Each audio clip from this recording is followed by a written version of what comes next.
Peux-tu mettre un silotier en dessous? Bonjour, on va maintenant vous montrer comment ajuster un thermorégulateur pour avoir une plus petite coulée. Donc, un exemple ici d'un évaporateur 1860 avec un thermorégulateur. L'idée, c'est que le thermorégulateur, quand il va ouvrir jusqu'à 100%, dépendamment de la température, puis il va avoir 10 différentes positions. Le problème, dans le cas d'un petit évaporateur comme ça, c'est que les 10 positions vont être jusqu'à 100%, fait que des fois, on va couler un petit peu trop. Donc, on peut ajuster les 10 positions pour qu'ils soient beaucoup plus rapprochés, puis que la valve ouvre jamais plus que la moitié. Même quand on va ouvrir à 100%, ben, la valve va être vraiment à la moitié. Pour ce faire, on a juste à ajuster le petit stopper ici vers la moitié. On va juste dévisser avec un tournevis étoile numéro 2.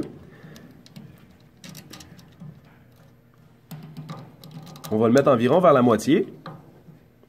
Par contre, maintenant, il faut calibrer le moteur parce que si on ne dit pas au moteur que maintenant, son maximum d'ouverture, il est rendu à la moitié au lieu d'être comme tantôt au complet, le problème, c'est que quand le moteur va essayer d'ouvrir, ben, il va ouvrir, mais quand il va pogner le petit stopper ici, ça va forcer et ça va faire un bruit.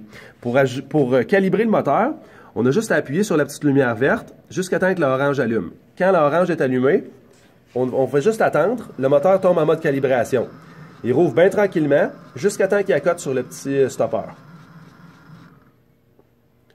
Le moteur va refermer, puis il va maintenant être calibré. Donc, on a toujours nos 10 positions avec notre thermorégulateur. Par contre, les 10 positions sont maintenant beaucoup plus rapprochées, ce qui fait que pour un plus petit évaporateur, la coulée va être moins importante.